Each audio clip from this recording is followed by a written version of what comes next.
Bonjour, moi, c'est Maria. J'ai 22 ans et je vais te raconter mon histoire. C'est une histoire plutôt originale et c'est vrai que quand j'en viens à la raconter, certaines personnes ne me croient pas. Vous voyez ça?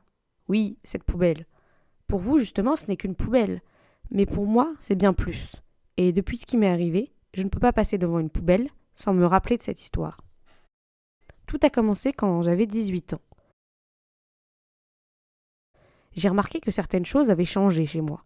J'avais un appétit d'ogre, j'avais des nausées et surtout, je n'avais plus de règles. Je n'ai pas mis longtemps à me douter de ce qui se passait et j'ai fait un test de grossesse pour mettre les choses au clair. J'ai hurlé dans ma salle de bain quand j'ai vu que les deux barres sont apparues.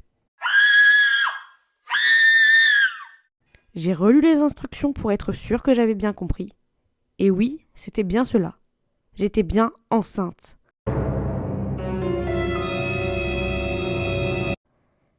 Et déjà, une autre interrogation me surgissait à l'esprit.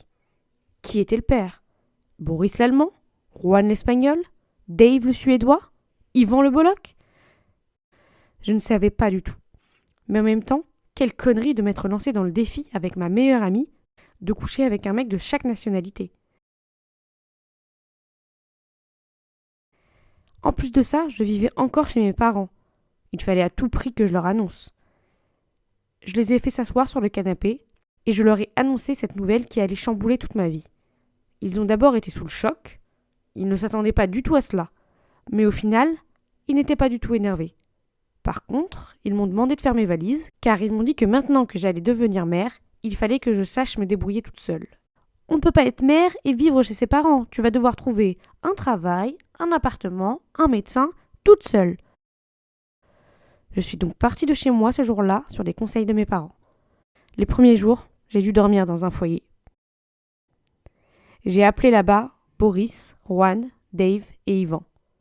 Allô, hola, ala, ich bin schwanger, estoy embarazada. Aucun n'a accepté de venir. Apparemment, le prix des billets était trop cher. J'ai donc été obligée de trouver un travail. Mes parents allaient être contents. J'étais prise pour faire le ménage dans une famille. Au départ, tout se passait bien, mais au fur et à mesure, ils me donnaient toujours plus de travail. Ils connaissaient pourtant ma situation. Je devais sans cesse astiquer, balayer, frotter. J'étais leur cendrillon. Mais je ne pouvais pas laisser tomber ce travail, car j'avais un appartement à payer maintenant. Et surtout, je devais pouvoir assurer un avenir à mon enfant. Un jour, j'ai tellement travaillé que je suis tombée dans les pommes. Ils n'ont même pas voulu m'accompagner à l'hôpital. J'ai dû y aller avec le vélo de leur fils. Je ne comprenais pas comment deux parents pouvaient me traiter ainsi et ne pas comprendre une future maman. Cette situation était très difficile car j'étais totalement seule. Mes parents avaient décidé de totalement couper les ponts jusqu'à l'accouchement pour que j'apprenne à me débrouiller totalement seule. Et ma meilleure amie avec qui j'avais réalisé mon défi m'évitait depuis qu'elle savait que j'étais enceinte. Ce n'était pas une vraie amie au final. Un soir où je suis rentrée tard à cause de mes employeurs, j'ai commencé à avoir des douleurs au ventre, des contractions intenses. Et j'ai tout de suite compris quand j'ai vu que je perdais les os. J'ai appelé les seules personnes qui pouvaient me répondre à ce moment, mes employeurs. Mais dès que je leur ai expliqué la situation, ils m'ont raccroché au nez. J'étais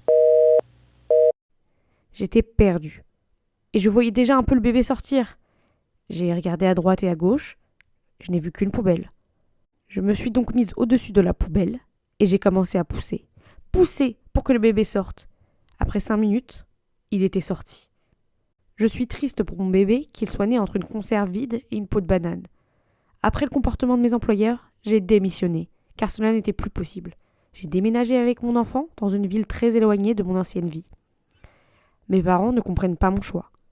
Aujourd'hui, je suis heureuse avec mon fils. Je ne lui ai jamais raconté cette histoire. Il a 4 ans maintenant, et je ne peux pas vous dire son nom pour éviter qu'on ne le reconnaisse. Si j'ai un conseil à vous donner, c'est de ne jamais faire de défis insensés avec votre meilleur ami.